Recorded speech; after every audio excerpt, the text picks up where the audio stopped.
আমি যে সূরাটি থেকে আপনাদের সাথে কিছু কথা শেয়ার করব, সূরাটার নাম হচ্ছে সূরাতুল হুজুরাত।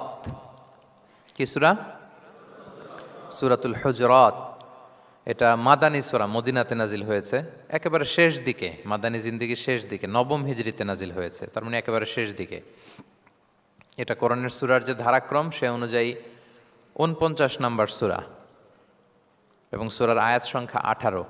এই সূরাটাকে সূরাতুল আখলাক বলা হয়, মানে আমাদের আখলাক যাতে সুন্দর হয় এরকম 10টা কমান্ডমেন্টস আল্লাহ তাআলা ইনস্ট্রাকশন এই সূরাতে দিয়েছেন। আমাদের সমাজটা যাতে পিসফুল সোসাইটি হয়, হ্যাঁ, আল্লাহ তাআলা কিছু মোরাল স্ট্যান্ডার্ড, কিছু ইথিক্যাল স্ট্যান্ডার্ড, কিছু ম্যানার আমাদেরকে শিখিয়েছেন। কোরআন কিন্তু আমাদেরকে ম্যানার শিখায়। কি শিখায়? ম্যানার্স শিখায়। আজকে দেখবেন যে কোরআন আমাদের কি কি ম্যানার্স শিখায়। আমাদের সমাজটা যাতে একটা পিসফুল সোসাইটি হয়, শান্তিপূর্ণ সমাজ হয়, কোরআন কিছু আমাদেরকে এথিক্যাল স্ট্যান্ডার্ড বেঁধে দিয়েছে। আজকে আমরা এগুলো জানবো যে কি কি ম্যানার কোরআন আমাদেরকে মেনটেন করতে বলে, পালন করতে বলে। এবং আপনি আলোচনাটা পুরোটা শুনে আপনি নিজেই বুঝবেন যে আসলেই এই এই ম্যানার্সগুলো, এথিক্যাল স্ট্যান্ডার্ডগুলো, এই ভ্যালিউসগুলো যদি আমরা আমাদের সমাজে অ্যাপ্লাই করি, আমাদের সোসাইটিটা একটা শান্তিপূর্ণ সোসাইটি হয়ে যাবে ইনশাআল্লাহ। তাহলে কি কি ইনস্ট্রাকশন আল্লাহ তাআলা দিলেন to make our society a peaceful society, আমরা এটা দেখব। 1 নম্বরে আল্লাহ তাআলা যে ইনস্ট্রাকশনটি দিয়েছেন, শুরুতে বলে রাখা ভালো, মৌলিকভাবে 10টি দিক নির্দেশনা আল্লাহ তাআলা দিয়েছেন আমাদের সমাজটাকে শান্তিপূর্ণ করার জন্য। 10টা ম্যানার আল্লাহ তাআলা শিখিয়েছেন। আওয়াজ করে বলেন তো, মোট কয়টি নির্দেশনা? 10টি। আমরা গুনে গুনে সামনের দিকে আগাবো। 1 নম্বরে আল্লাহ তাআলা বললেন, ইয়া আইয়ুহাল্লাযীনা আমানু লা তুকদ্দিমু বাইনা ইয়াদাইল্লাহি ওয়া রাসূলিহি ওয়াত্তাকুল্লাহ ইন্নাল্লাহা সামিউন আলিম। ওহে বিশ্বাসীরা, তোমরা আল্লাহর রাসূল তোমাদেরকে যা করতে বলে এইটার চেয়ে বেশি অ্যাডভান্স হয়েও না, অতটুকুতেই থাকো, ওইটাতেই কল্যাণ, ওইটাতেই বরকত। আল্লাহ রাসূলের চাইতে বেশি বোঝা যাবে না, ওনারা যেটা বলেছেন এটাই ফাইনাল। মা কানা লিমুমিনিন ওয়ালা মুমিনাতিন ইযা কাদাল্লাহু ওয়া রাসূলুহু আমরান আইয়াকুনা লাহুমুল খিয়ারাতু মিন আমরিহিম। আল্লাহ রাসূল যদি আমাদেরকে কোনো নির্দেশনা দেয়, তখন কোনো বিশ্বাসীর জন্য এটা মানলেও চলে, না মানলেও চলে, এরকম ভাবা যাবে? আল্লাহ রাসূলের পক্ষ থেকে, আল্লাহর পক্ষ থেকে একটা আদেশ আসছে, এখন এই আদেশ আপনি মানলেও হয়, না মানলেও হয়, এরকম নাকি ব্যাপারটা বলেন তো? বরং মানতেই হবে। বরং কি? মানতেই হবে। এটা কম্পালসারি, এটা অপশনাল না। তাহলে সমাজকে শান্তিপূর্ণ করার 1 নাম্বার গাইডলাইন হচ্ছে আল্লাহ রাসূলের পক্ষ থেকে যে নির্দেশনা আসবে এটা আপনাকে কম্পালসারি টু অ্যাবাইড বাই, এটা মানতেই আপনাকে হবে। এবং রাসূল সাল্লাল্লাহু আলাইহি ওয়াসাল্লাম যেটা শিখিয়েছেন ওইটাই স্ট্যান্ডার্ড, এর চেয়ে আর ভালো করা যায় না। এক সাহাবী বেশি ইবাদত করতে যেয়ে বললেন যে আমি আজ থেকে সারা রাত তাহাজ্জুদ পড়ব, রাতে আর ঘুমাবো না। আরেক সাহাবী বললেন আমি সারা বছর রোজা রাখবো, আমি আর রোজা ভাঙবো না। আরেক সাহাবী বলে আমি আমার স্ত্রীদের কাছে যাব না, আমি সন্ন্যাসী জীবনযাপন করব। তো রাসূল সাল্লাল্লাহু আলাইহি ওয়াসাল্লাম শুনে অপছন্দ করলেন, বললেন তোমরা নাকি এমন এমন বলেছ, আমি তো বিশ্বনবী রাহমাতাল লিল আলামিন, আল্লাহর হাবিব, আমি তো কোনো দিন রোজা রাখি, আবার কোনো দিন রাখি না। সোম বৃহস্পতিবারে রাখি, অন্যান্য দিন তো রাখি না। আবার রাতে আমি ঘুমাই, আবার তাহাজ্জুদও পড়ি, আবার আমি স্ত্রীদের সাথেও মেলামেশা করি। তো আমার এই ব্যালেন্স লাইফ লিড করেও তো আমি আল্লাহর শ্রেষ্ঠ হতে আমার কোনো সমস্যা হয় নাই, তোমাদের কি সমস্যা হলো? সুবহানাল্লাহ। দেখেন, ইসলাম খুব ব্যালেন্সড অ্যাপ্রোচে বিশ্বাস করে, ভারসাম্যপূর্ণ জীবন বিধান। তার মানে রাসূল সাল্লাল্লাহু আলাইহি ওয়াসাল্লাম যেটা শিখিয়েছেন ওইটাই স্ট্যান্ডার্ড। আপনি কি রাসূল সাল্লাল্লাহু আলাইহি ওয়াসাল্লামের চেয়ে বেশি মুত্তাকি হতে পারবেন? বুঝে থাকলে আওয়াজ করে বলুন, আল্লাহ রাসূলের চেয়ে বেশি বুজুর্গ হওয়া সম্ভব? মুত্তাকি হওয়া সম্ভব? আল্লাহওয়ালা হওয়া সম্ভব? তিনি যেটা শিখিয়েছেন ওইটাই স্ট্যান্ডার্ড। তাহলে প্রথম দিক নির্দেশনা হচ্ছে আল্লাহ রাসূলের চেয়ে বেশি বোঝা চলবে। ওনারা যে নির্দেশনা দিয়েছেন সেটা মানলেই জীবনের সুখ, সেটা মানলেই কি?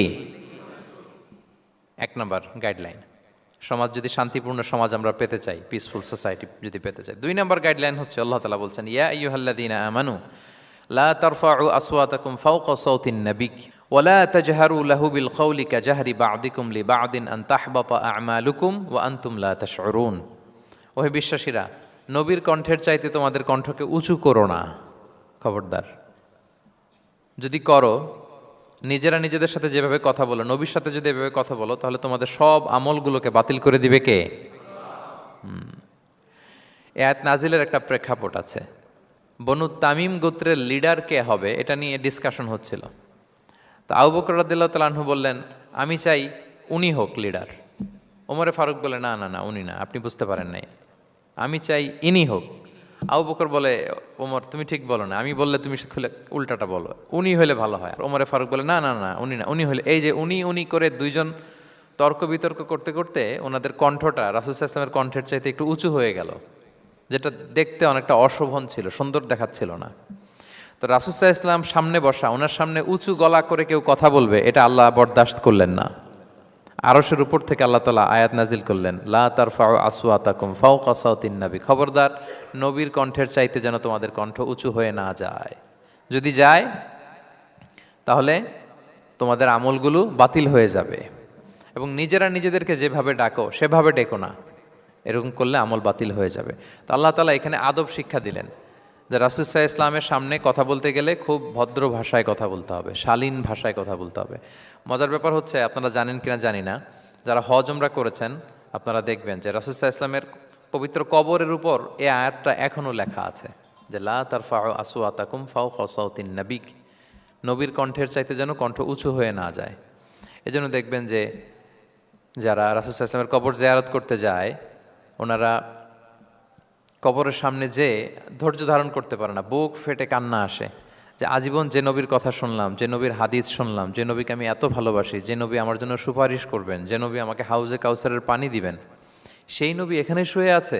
এটা ভাবতেই মুমিন হৃদয়ে বাঁধ ভাঙা কান্নার জোয়ার আসে, হাউমাউ করে কাঁদতে ইচ্ছে করে, কিন্তু ওখানে আওয়াজ করা যায় না, কারণ ওখানে লেখা লা তারফাউ আসওয়াতাকুম ফাওকা সাওতিন নবী, নবীর দরবারে বড় গলায় আওয়াজ করে কোনো শব্দ উচ্চারণ করা যাবে না। খুব ভদ্র বিনম্র চিত্তে রাসূল সাল্লাল্লাহু আলাইহি ইসলামের রওজার সামনে দাঁড়িয়ে আমরা সালাম পাঠ করি। তো এই নিয়মটা শুধু যে রাসূল সাল্লাল্লাহু আলাইহি ইসলামের জন্যই খাস তা নয়, আমাদের আব্বা আম্মা, আমাদের শিক্ষক, মুরব্বী, আধ্যাত্মিক নেতা, ধর্মীয় গুরু, ইসলামী আন্দোলনের বড় লিডার, এরকম যে কারো সামনে বড় গলায় উঁচু গলায় আওয়াজ করে কথা বলা যাবে না, বরং সেখানে ভদ্রতা, এটিকেটস, নম্রতা, এটা বজায় রাখতে হবে। এটা বুঝতে পেরেছেন? হ্যাঁ। পাশাপাশি রাসূল সাল্লাল্লাহু আলাইহি ওয়াসাল্লাম একবার দুপুরবেলায় ওনার ঘরে শুয়েছিলেন। সূরার নাম হচ্ছে সূরাতুল হুজুরাত, মনে আছে তো আপনাদের? সূরার নাম কি? হ্যাঁ, হুজুরাত মানে হচ্ছে কম্পার্টমেন্ট বা অ্যাপার্টমেন্ট, যেখানে মানুষ থাকে আর কি। রাসূল সাল্লাল্লাহু আলাইহি ওয়াসাল্লাম এরকম 9টা হুজরাখানা ছিল। আপনার বাংলাদেশে ইমাম সাহেবের হুজরাখানা এই শব্দটার সাথে পরিচিত না সবাই? এই হুজরাখানা থেকে আল হুজরাত, রাসূল সাল্লাল্লাহু আলাইহি ওয়াসাল্লামের 9 জন স্ত্রী এই 9টা হুজরাতে থাকতেন, এবং এগুলো মসজিদে নববীর সাথে অ্যাটাচ করা ছিল। দুপুরে খেয়ে রাসূল সাল্লাল্লাহু আলাইহি ওয়াসাল্লাম কাইলুলা করছেন, বিশ্রাম নিচ্ছেন। হঠাৎ কিছু বেদুইন লোক, যাদের মধ্যে সভ্যতার ছোঁয়া লাগেনি, তারা এসে রাসূল সাল্লাল্লাহু আলাইহি ওয়াসাল্লামকে ডাকতে আরম্ভ করলো, ইয়া মুহাম্মদ উখরুজ ইলাইনা, ইয়া মুহাম্মদ উখরুজ, এই মুহাম্মদ বেরো বেরো, কথা আছে, এই মুহাম্মদ বেরো বেরো। মানে কেমন যেন বন্ধুরে ডাকতেছে, মনে হচ্ছে বন্ধুকে ডাকতেছে। আল্লাহ তাআলা এটা বরদাস্ত করলেন না, বললেন খবরদার, নিজেরা নিজেদেরকে যেমনে ডাকো, নবীকে যদি অমনে ডাকো, তোমার ঈমান আমল সব বাতিল হয়ে যাবে, খবরদার, সব বাতিল হয়ে যাবে। বরং ওনাকে যখন সম্বোধন করবে তখন ডাক দিবে খুব ভদ্র ভাষায়, বলতে হবে ইয়া নবী আল্লাহ, ইয়া রসুল আল্লাহ, ইয়া হাবিব আল্লাহ, এরকম ভদ্রোচিতভাবে রাসূল সাল্লাল্লাহু আলাইহি ওয়াসাল্লামকে ডাকতে হবে। তাহলে রাসূলের সামনে কণ্ঠ উঁচু করার কারণে আল্লাহ তাআলা এই আয়াত নাজিল করলেন। এবং এই আয়াত নাজিলের পরে উমরে ফারুক রাদিয়াল্লাহু তাআলা আনহু এত ভয় পেলেন, এরপরে রাসূল সাল্লাল্লাহু আলাইহি ওয়াসাল্লামের সামনে কথা বলতে গেলে উনি এত আস্তে কথা বলতেন, ওই যে বেশি জোরে যদি কথা বলি তাহলে আমার সব আমল বাতিল হয়ে যাবে, এত আস্তে বলতেন। রাসূল সাল্লাল্লাহু আলাইহি ওয়াসাল্লাম জিজ্ঞেস করা লাগতো, ওমর কি বললে, আবার বলো তো, একটু জোরে বলো ওমর, আরেকটু জোরে বলো, আরেকটু জোরে বলো। সুবহানাল্লাহ। মানে এত মিন মিন করে, এত ক্ষীণ ক্ষীণ শব্দে ওমর ফারুক কথা বলতে লাগলেন যে রাসূল সাল্লাল্লাহু আলাইহি ওয়াসাল্লামের বুঝতে কষ্ট হচ্ছিল কথা। তখন তিনি বলতেন, ওমর আরেকটু জোরে বলো না, কি বললে বুঝলাম না, আরেকটু জোরে বলো। ওনারা এতটা ভয় পেয়েছিলেন এই আয়াত নাজিল হওয়ার পরে। তাহলে 2 নাম্বার ইনস্ট্রাকশন হচ্ছে, মুরব্বী, শিক্ষক, ওস্তাজ, ধর্মীয় গুরু, আধ্যাত্মিক নেতা, ইসলামী আন্দোলনের বড় নেতা, এরকম রেসপেক্টেড কারো সামনে উচ্চবাচ্য করে কথা বলা উচিত না। এটা আদবের খেলাফ, শিষ্টাচারের খেলাফ। আর আমরা বলেছি এই সূরাটা আমাদের শিষ্টাচার নিয়ে কথা বলে, সামাজিক রীতিনীতি, শিষ্টাচার, এটিকেটস নিয়ে কথা বলে। তাহলে এই যে 2টা ইনস্ট্রাকশন গেল। 3 নাম্বার ইনস্ট্রাকশন হচ্ছে আল্লাহ তাআলা বললেন, ইয়া আইয়ুহাল্লাযীনা আমানু, ওহে বিশ্বাসীরা, ইন জাআকুম ফাসিকুম বিনাবাইন ফাতাবায়ানু, কোনো পাপাচারী যদি কোনো নিউজ নিয়ে আসে, বিশ্বাস করার আগে নিউজটা যাচাই করে নিও। আন তুসিবু কওমান বিজাহালাতিন ফাতুসবিহু আলা মা ফাআলতুম নাদিমিন, যদি তোমরা বিশ্বাস করে ফেলো তাহলে কোনো কওমের উপর হয়তো এমন ডিসিশন নিয়ে নিতে পারো যে ডিসিশনের কারণে পরে তোমাদেরকে পস্তাতে হবে। তাহলে 3 নাম্বার ইনস্ট্রাকশন হচ্ছে নিউজ একটা শুনলেই বিশ্বাস করা যাবে, এটাকে ভেরিফাই করতে হবে। কি করতে হবে? You have to verify and cross check the authenticity of the news. নিউজটা সঠিক কিনা আপনাকে ক্রস চেক করতে হবে, শুনলেই বিশ্বাস করা যাবে না।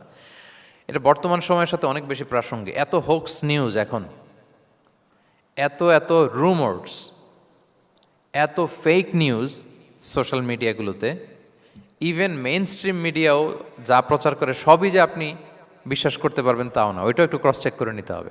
এদেরও কিছু প্রোপাগান্ডা থাকে আবার, হ্যাঁ, এরাও নিউজকে এমনভাবে অনেক সময় করে তাদের সুবিধার্থে। সো আপনার চোখ কান খোলা রেখে অনেকগুলো নিউজ একসাথে মিলিয়ে তারপরে বিশ্বাস করতে হবে। কিন্তু আমাদের সরল মনা অনেক ভাইদের যেটা হয়, ফেসবুকে একটা কিছু দেখেই আমরা মনে করি যেটা সঠিক, ফলে কি করি? শেয়ার দিয়ে ফেলি। কি করি? শেয়ার দেই। আবার আপনার বন্ধুরা শেয়ার দেয়, ফলে মুহূর্তে একটা রুমর, একটা গুজব ছড়িয়ে পড়ে সমাজে, কিন্তু আদতে এটার সাথে কোনো মিলই নাই বাস্তবতার। এরকম হয় কি হয় না বলেন তো? দেখেন ইসলাম কত সুন্দর একটা নিউজকে ভেরিফাই করার জন্য আমাদেরকে নির্দেশ দিয়েছে। ফাতাবাইয়ানু মানে ক্রস চেক করো। কোনো সংবাদ আসলেই চিলে কান নিয়ে গেছে শুনলে চিলের পেছনে দৌড় দিবেন নাকি? না, আগে প্রথমে কি করবেন? একটু দেখে নিতে হবে যে আসলে কি কান নিয়ে গেল না রয়ে গেল। এই আয়াত নাজিলের একটা প্রেক্ষাপট আছে, সেটা কি? 5ম হিজরিতে বনুল মুস্তালেকের যুদ্ধে যখন আল্লাহ হাবিব ইসলাম জয়লাভ করলেন, বনুল মুস্তালেকের সবাই মুসলিম হলো। রাসূল ইসলাম তাদেরকে দিনের দাওয়াত শিখিয়ে বললেন, বছর শেষে তোমাদেরকে জাকাত পে করতে হবে, আর জাকাতের এই টাকা নেয়ার জন্য আমি একজনকে পাঠাবো বছর শেষে। তো বছর শেষে তিনি বনুল মুস্তালেকের যে লিডার হারিস ইবনে মিরারের কাছে আল ওয়ালিদ ইবনে উকবা নামে জাকাতের কালেক্টর এক সাহাবীকে তিনি পাঠালেন যে যাও তুমি যে জাকাত নিয়ে আসো। তো উনি গেলেন, উনি আসবেন শুনে বনুল মুস্তালাকের সবাই পল্লী থেকে বের হয়ে মরুভূমির মাঝখানে তলোয়ার টলোয়ার নিয়ে, ঘোড়া টোরা নিয়ে তাকে ওয়েলকামিং রিসেপশনের জন্য, রেড কার্পেট রিসেপশনের জন্য সবাই দাঁড়ায় আছে যে নবীর সাহাবী আসবে, জাকাত কালেক্ট করতে, আমরা জাকাত দিব। এখন ওই সাহাবী যখন গেলেন, সবাইকে এরকম ঘোড়া তলোয়ার এরকম সাজসজ্জা নিয়ে দাঁড়ায় থাকার কারণে উনি ভয় পেয়ে গেলেন। উনি ভাবছে আমাদের মনে হত্যা করার জন্য দাঁড়ায় আছে।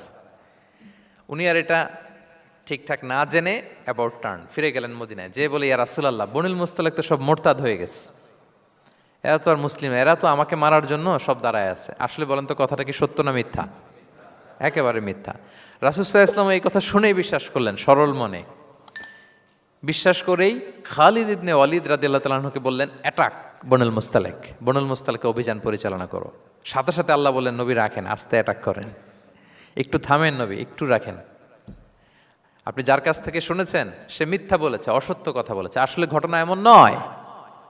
আজকে তার কথার উপর বেস করে আপনি যে খালিদ ইবনে ওয়ালিদকে অভিযান পরিচালনা করতে বললেন, সে যে যদি অ্যাটাক করে কয়েকজনকে হত্যাও করে ফেলতো, এই যে রক্তপাত হতো, ব্লাড শেড, এটার দায় কিন্তু আপনি এড়াতে পারতেন, কারণ আপনি আদেশ দানকারী।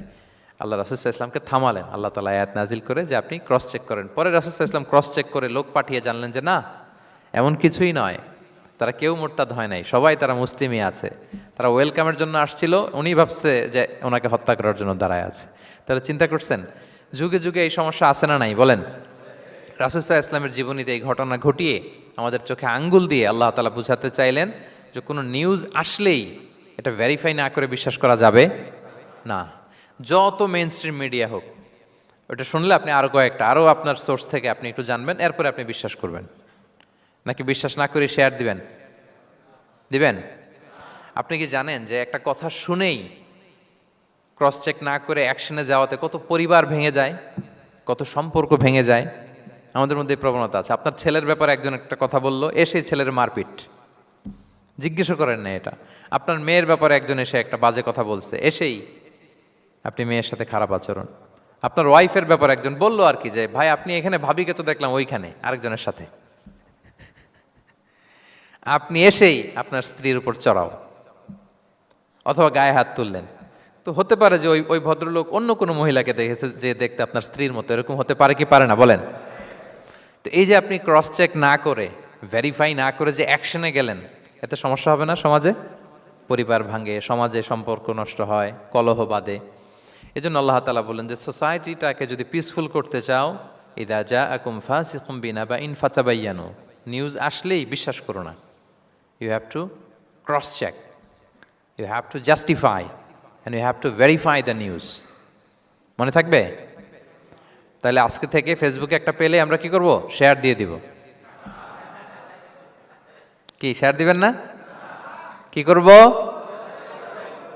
যাচাই বাছাই করব, ক্রস চেক করব। এখন অবশ্য ক্রস চেক করার জন্য কিছু কিছু প্ল্যাটফর্ম বেরিয়েছে।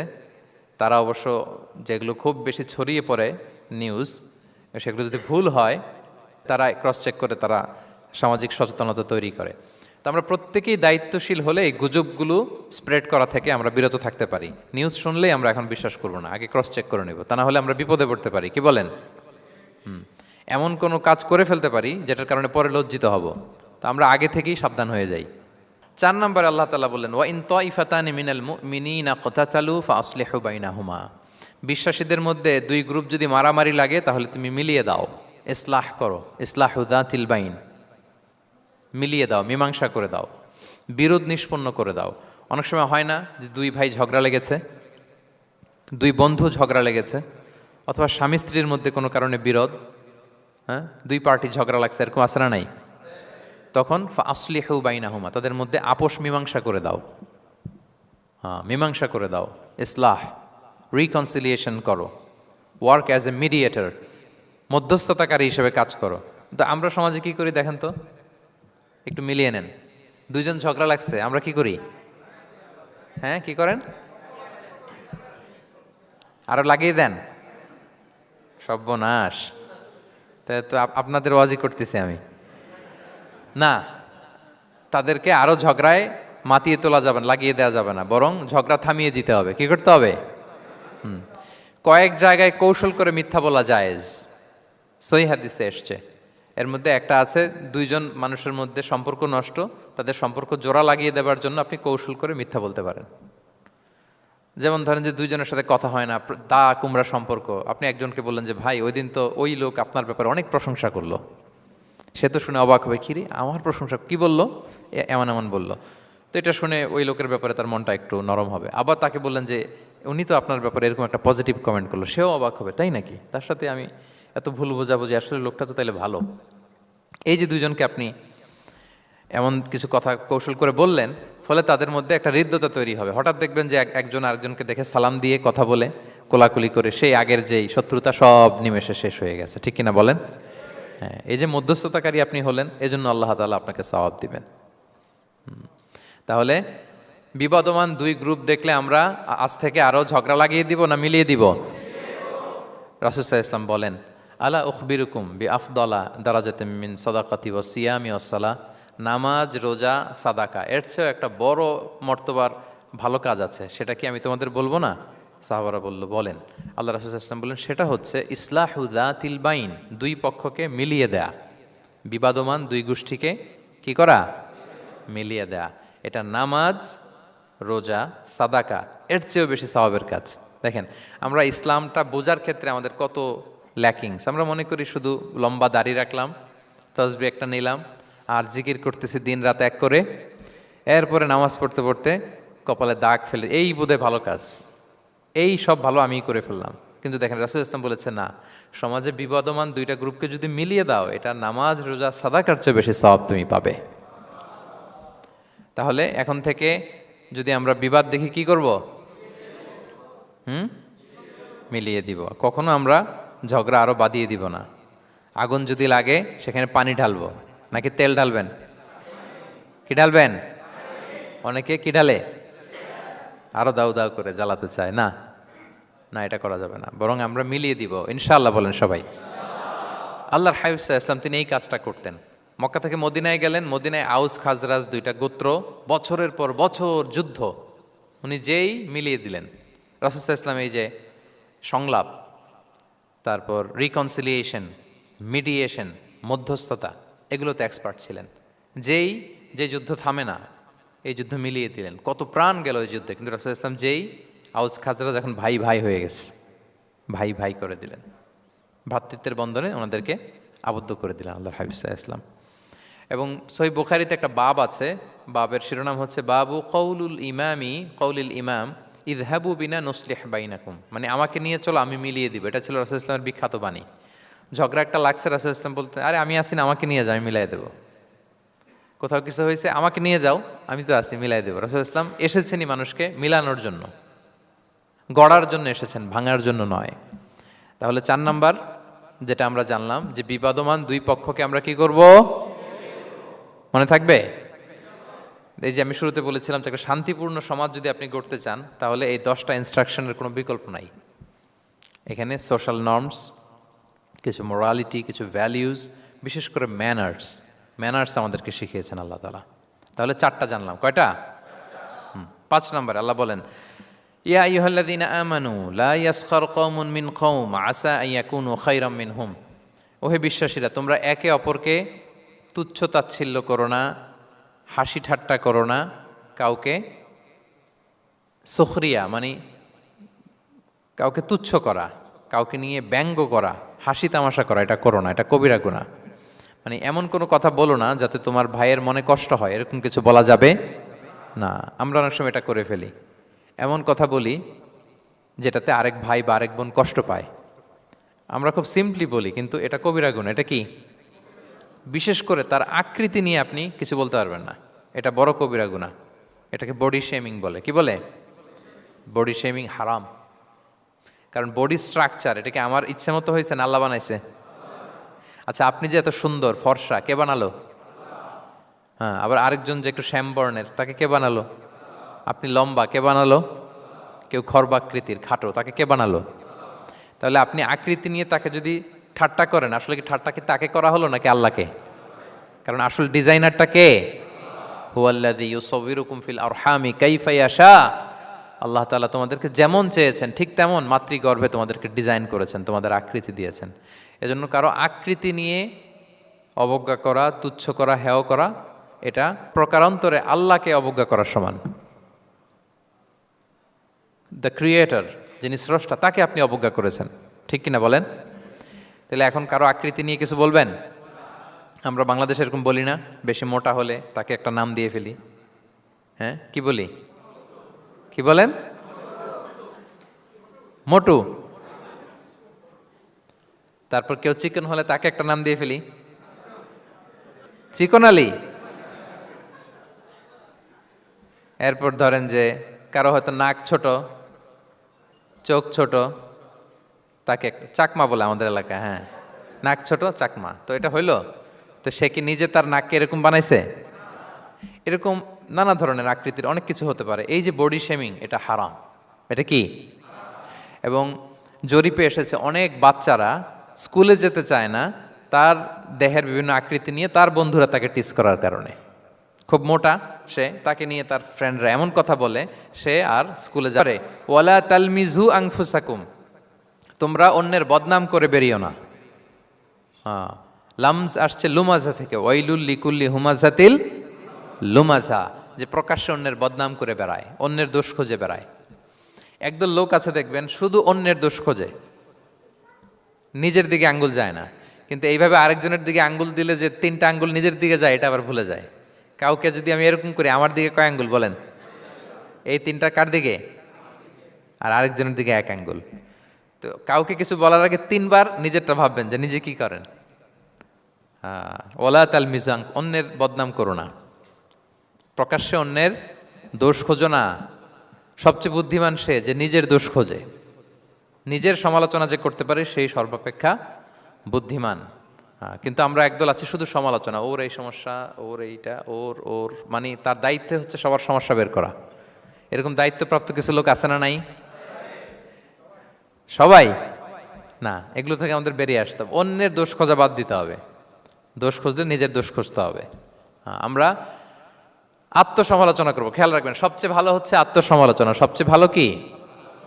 হ্যাঁ, তারপরে মোটামুটি ভালো হচ্ছে আলোচনা, আর সবচেয়ে খারাপ হচ্ছে সমালোচনা। কিন্তু আমরা সবচেয়ে করি বেশি কোনটা? এটা চেঞ্জ করতে হবে, আত্মসমালোচনা বাড়াইতে হবে।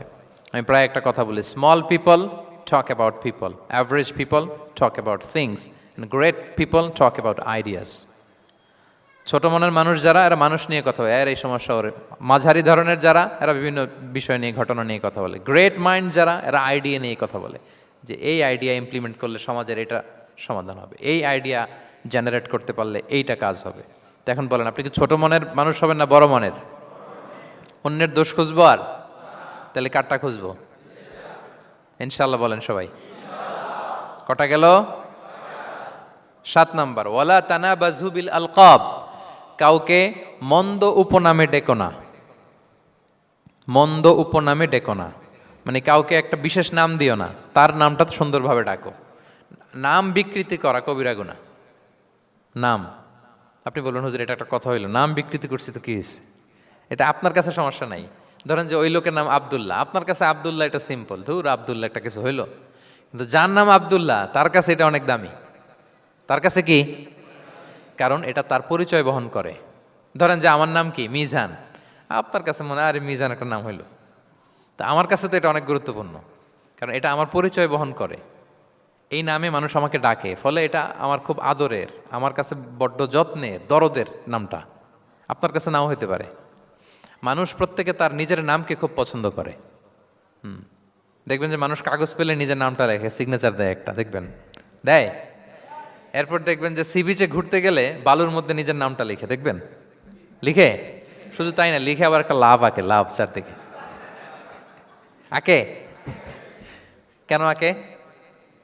কারণ এই নামটা সে পছন্দ করে অনেক, এটা তার কাছে গুরুত্বপূর্ণ, আপনার কাছে নাও হতে পারে।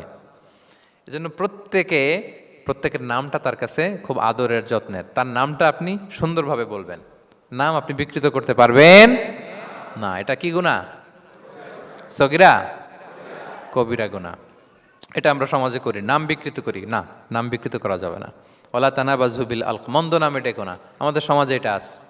দেখবেন যে বাবা মা সুন্দর নাম রেখেছে আবু বকর, ওকে ডাকে বকইরা, আছে না এরকম? তারপর নাম রেখেছে ধরেন আব্দুল কুদ্দুস, ওকে ডাকে। নাম রেখেছে আব্দুল ওয়াক্কাস, ওকে ডাকে।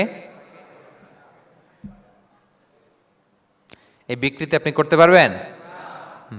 কারণ কিয়ামতের দিন আপনার নাম ধরে, আপনার বাবার নাম ধরে ডাকা হবে। তুদআউনা ইয়াউমাল কিয়ামাতি বিআসমাইকুম ওয়া আসমাই আবাইকুম। কিয়ামতের দিন তোমার নাম, তোমার বাবার নাম, যখন আপনাকে ডাকবে ফেরেশতারা, আপনার নাম এবং আপনার বাবার নাম ধরে ডাকা হবে।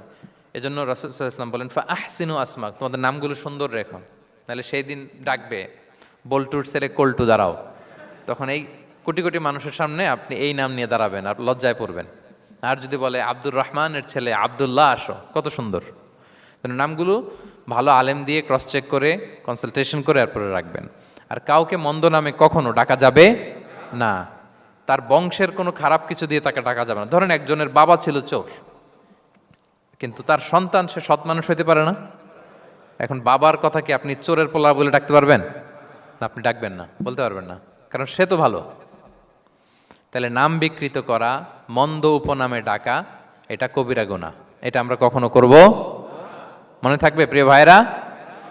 আচ্ছা, 8 নম্বরে আল্লাহ তাআলা বলছেন, ইয়া আইয়ুহাল্লাযীনা আমানু জিতানিবু কাসীরাম মিনায-যন, ওই বিশ্বাসীরা তোমরা ধারণা থেকে বেঁচে থাকো। ইন্না বা'দা-যন্নি ইসমুন, কিছু কিছু ধারণা আছে এটা পাপ। ধারণা, অ্যাজাম্পশন করে কথা বলা নিষেধ। ধারণার উপর বেস করে কথা বলা যাবে। অনেকে ধারণার উপর কথা বলে। বেশিরভাগ ধারণাই মিথ্যা হয়। ধারণার বেশিরভাগ কি হয়? সো আপনি ধারণা, বেসড অন ধারণা আপনি কোনো কথা বলতে পারবেন, মানে যেটাকে আমরা বাংলায় বলি আন্দাজে কথা বলা। বাংলা আমরা কি বলি? আন্দাজে আপনি কিছু বলতে পারবেন না, আপনাকে নিশ্চিত হইতে হবে। আমরা খালি চোখে যা দেখি, বাস্তবে ওই ঘটনা নাও হতে পারে এরকম। হোয়াট এভার উই সি, এটা রিয়েল সিনারি নাও হতে পারে, কিন্তু ভেতরে হয়তো এমন কিছু একটা আছে যেটা আমরা জানি না। এজন্য ধারণা করে কথা বলা নিষেধ ইসলামে। ওয়া ইন্না যন্না লা ইউগনি মিনাল হাক্কি শাইআ, আল্লাহ বলেন ধারণা কখনো সত্যের বিকল্প হতে পারে না। আপনাকে সত্যটা জেনে বলতে হবে, আপনি ধারণার উপর কিছু বলতে। আমরা এরকম সমাজে অনেক করি, অনেক আপনি পাবেন। দেখবেন যে ধরেন যে আপনাকে আপনার এক বন্ধু দেখলো, রিক্সা দিয়ে যাচ্ছেন, আপনার পাশে এক নারী বসা, তো সে অনেক কিছু খারাপ ধারণা করতে পারে। এরকম হয় না সমাজে? এমন হতে পারে যে আপনি আপনার ছোট বোনকে নিয়ে বেরিয়েছেন, হতে পারে না? কিন্তু আপনি তো একটা ধারণা করে ফেললেন অন্য কিছু। বা আপনার ভাগ্নিকে নিয়ে বের হয়েছেন, আপনার খালাকে, আপন খালাকে নিয়ে বেরিয়েছেন কোনো কাজে, ডাক্তারের কাছে, বা কিছু একটা হতে পারে। কিন্তু তাকে দেখেই আমি এদিক সেদিক বলতে আরম্ভ করলাম যে ওকে তো দেখছি এরকম এরকম এরকম, আছে না নাই? আমি আমাদের সমাজে আমি দেখেছি যে কারো যদি ঠোঁট কালো হয় তো মানুষ ধারণা করে নেয় লোকটা মনে হয় সিগারেট খায়, কিন্তু সিগারেট সেবন করা ছাড়াও কারো ঠোঁট কালো হতে পারে কি পারে না বলেন? এই যে এগুলো সমাজে প্রচলিত। বিয়ে করার পর পর ইমিডিয়েট যদি কেউ একটা গাড়ি কিনে বা হুন্ডা কিনে, এটা কি বলে বলেন তো? এই বোধহয় শ্বশুর বাড়ি থেকে যৌতুক নিয়ে আসছে। দেখছেন, এরকম ভুরি ভুরি আপনি সমাজে পাবেন যে আন্দাজে ধারণার উপরে আমরা অনেক কথা বলে ফেলি, কিন্তু নিশ্চিত না হয়ে আপনি কোনো কমেন্টসে যেতে পারবেন না, এটা একেবারে নিষেধ। 9 নম্বরে আল্লাহ বললেন ওয়ালা তাজাসসু, গোয়েন্দাগিরি করো না, স্পাইগিরি করো না, অন্যের ব্যক্তিগত বিষয় নিয়ে খোটাখুটি করো না। এরকম স্বভাব আমাদের অনেকের আছে না নাই? অনেকে দেখবেন যে অনেকের প্রাইভেট বিষয় নিয়ে খোঁচাখুচি করতে সে বড্ড মজা পায়, আছে এরকম? এটা হারাম। আওয়াজ করে বলুন, এটা কি? ওয়ালা তাজাসসু, গোয়েন্দাগিরি করো না। Everyone has personal space and no one should interfere someone's personal space. কেউ কারো পার্সোনাল স্পেসে ইন্টারফেয়ার করা যাবে না। প্রত্যেকের একটা প্রাইভেট এরিয়া আছে, প্রাইভেসি আছে। দেখেন ইসলাম প্রাইভেসিকে কত গুরুত্ব দেয়, প্রত্যেকের প্রাইভেসিকে ইসলাম কত গুরুত্ব দেয়। কারো প্রাইভেসির মধ্যে ইন্টারফেয়ার করা এটা ইসলাম পছন্দ করে না। এজন্য খবরদার, কারো ব্যক্তিগত কোনো ইস্যু নিয়ে আমরা নাক গলাতে পারবো না। কারো মোবাইল ধরে মোবাইলের গ্যালারি চেক করা, কারো ইনবক্স চেক করা, কাউকে না বলে কারো চিঠি পড়ে ফেলা, উকি মারা, আড়ি পাতা, এগুলো হারাম। এগুলো কি? তো এরকম সব আমাদের আছে না নাই? আড়ি পেতে শুনতে চাই, উকি মারি, তারপর সে কি করে দেখি তার প্রাইভেট মুহূর্তে, তারপর তার মোবাইল চেক করি, তার গ্যালারি চেক করি, তার ইনবক্স চেক করি। এই দায়িত্ব ইসলাম আমাদেরকে দেয়। এমনকি ইসলামী রাষ্ট্রও যদি হয়, ইসলামী রাষ্ট্রের জন্য এটা দায়িত্ব না যে প্রত্যেকে ব্যক্তিগত তার বেডরুমে তার প্রাইভেট লাইফে কি করে এটা দেখা, ইটস নট হিজ বিজনেস। ইসলামী রাষ্ট্র মানুষকে ন্যায়, কল্যাণের পথ, সুন্দর জীবন পরিচালনার জন্য উৎসাহিত করবে, কিন্তু প্রত্যেকে প্রাইভেট লাইফে কি করে ওইটা সিসি ক্যামেরা লাগিয়ে দেখা, এটা কারো দায়িত্বের মধ্যে পড়ে না। এটা একেবারে নিষেধ। এটাকে বলে তাজাসসুস, গোয়েন্দাগিরি করা। বরং ইসলাম কি উৎসাহিত করে জানেন? অন্যের দোষ দেখলে এটাকে গোপন রাখতে উৎসাহিত করে। গোপন রাখবেন। মান সাতারা আইবান সাতারাহুল্লাহু ইয়াউমাল কিয়ামা। কেউ যদি তার ভাইয়ের দোষ গোপন রাখে, কিয়ামতের দিন আল্লাহ তার দোষ গোপন রাখবে। ওমান কাশাফা আওরাতা আখি, বিষ্ণু বলেন, কিন্তু কেউ যদি তার ভাইয়ের কোনো গোপন জিনিস প্রকাশ করে দেয়, কাশাফাল্লাহু আওরাতাহু, আল্লাহ তার সব গোপন জিনিস প্রকাশ করে দিবে। বলেন, আমাদের প্রত্যেকেরই গোপন জিনিস আছে না নাই? এখন আমাদের সব ভুল, সব গোপনীয়তা যদি প্রকাশ হয়ে যায়, কি হবে তখন? আল্লাহ নিজে দায়িত্ব নিচ্ছে যে তুমি যদি তোমার ভাইয়ের কিছু ফাঁস করো, তোমার হাড়ি আমি হাটে ভাঙবো। হাটে হাড়ি ভাঙবো তোমার আমি, তখন দেখা যাবে। আমাদের অনেকের এই মানসিকতা আছে, অন্যের প্রাইভেট বিষয় নিয়ে কখনো আপনি নাক গলাতে পারবেন না, কারো প্রাইভেসিতে আপনি ইন্টারফেয়ার করবেন না, কারো প্রাইভেট স্পেসে আপনি ইন্টারফেয়ার করবেন না। এটা খুব বাজে একটা স্বভাব, এটা ইসলাম হারাম করে দিয়েছে। আমাদের অনেকের মধ্যে আছে খুঁটে খুঁটে, ভাই এটা কি, ওইটা কি করছেন, সরকারি চাকরি না প্রাইভেট চাকরি, বেতন কত, বয়স কত, ওইটা কত, ওইটা কত, হাবি যাবি, এটা তার, ইটস নট হিজ বিজনেস। তারপর মানুষ খুঁচিয়ে খুঁচিয়ে। নিঃসন্তান দম্পতি আমি দেখেছি, তাদেরকে পেলে অনেকে, ভাই কি সমস্যা, কয় বছর হইল, বাচ্চা নিচ্ছেন না কেন, কবে হবে, কার সমস্যা, আপনার সমস্যা না ভাবির সমস্যা, বেটা তোর কি সমস্যা এটা বল।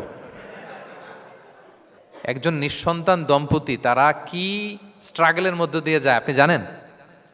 এটা তার জন্য পরীক্ষা। ওই পরীক্ষার মধ্যে আপনি খুঁচিয়ে খুঁচিয়ে, মানে সে kind of his a gynaecologist, সে আপনার ইয়ে করতেছে, ট্রিটমেন্ট দিচ্ছে, ভাই কি হয়েছে, এইটা ওইটা, তাদেরকে বিব্রত করে একটা পরিস্থিতিতে ফেলা, এম্বারাসিং একটা সিচুয়েশনে ফেলা, এটা হারাম। এই ম্যানারগুলো ইসলাম আমাদেরকে ধরে ধরে শেখায় যে এটা তোমার বিজনেস না, তুমি খুঁচিয়ে খুঁচিয়ে মানুষের ব্যক্তিগত বিষয় যেটাতে সে বিব্রত বোধ করে, এগুলো তুমি জিজ্ঞেস করতে পারো না।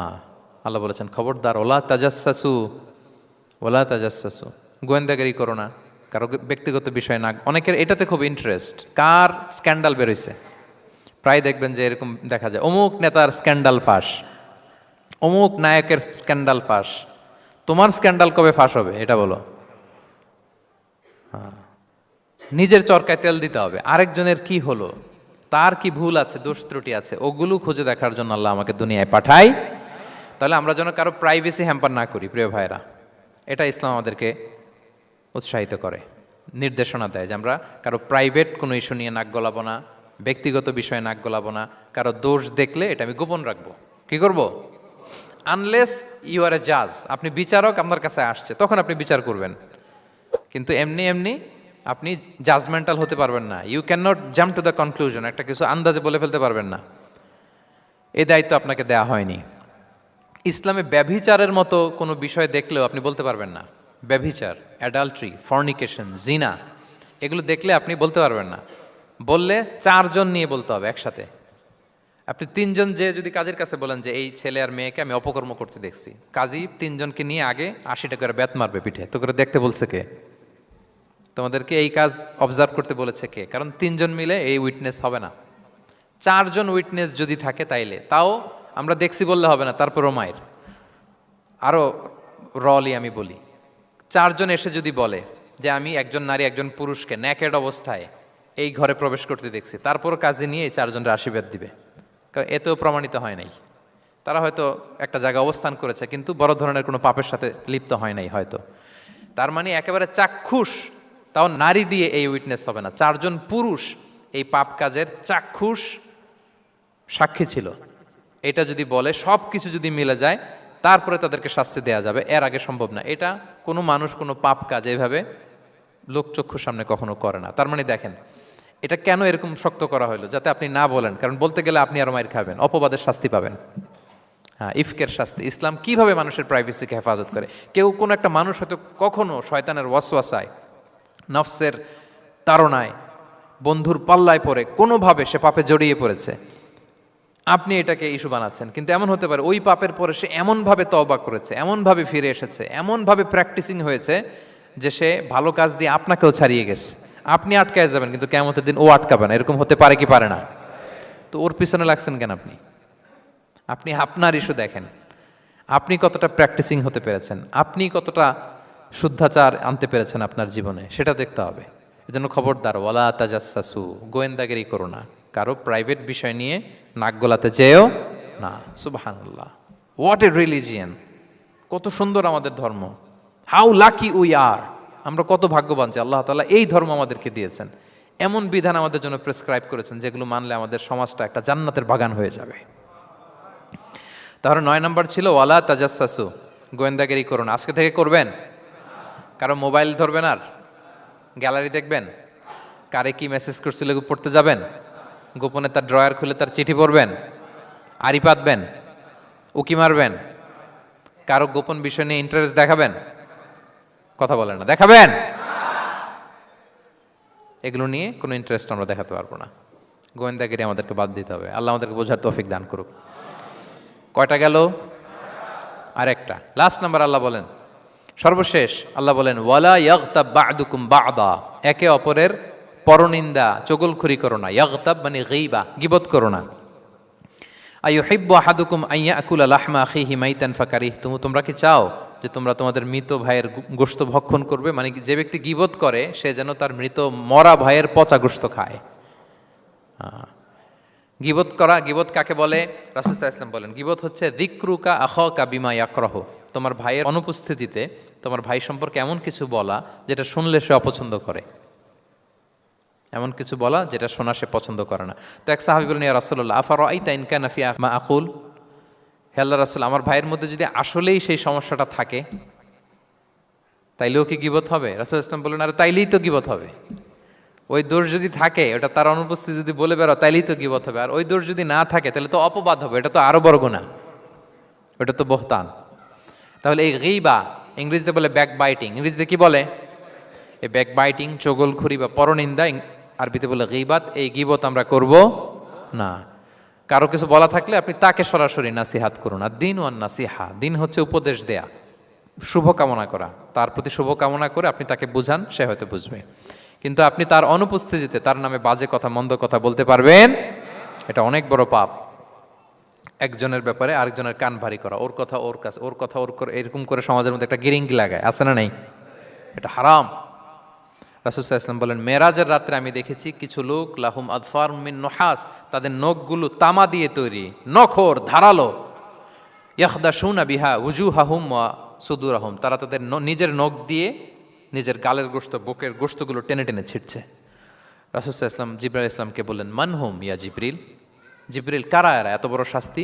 জিবরাইল আলাইহিস সালাম বললেন, হুম আহলুল গীবা মিন উম্মাতিক, এরা হচ্ছে আপনার উম্মতের মধ্য থেকে তারা যারা গীবত করে। তারা কি করে? তাহলে এই গীবতের সাথে আমাদের কোনো সম্পর্ক, এটা থেকে আমাদেরকে বেঁচে থাকতে হবে, এটা করা যাবে না। আমরা অনেকে হালাল ওয়েতে গীবত করি এইভাবে। কিভাবে করে আমি বলি আপনাদের, এইভাবে শুরু করে এইভাবে, কি বলবো ভাই, বললে তো গীবত হয়ে যায়, তারপরও না বললেই না, একটু বলি। শুরুতে কি বললে তো,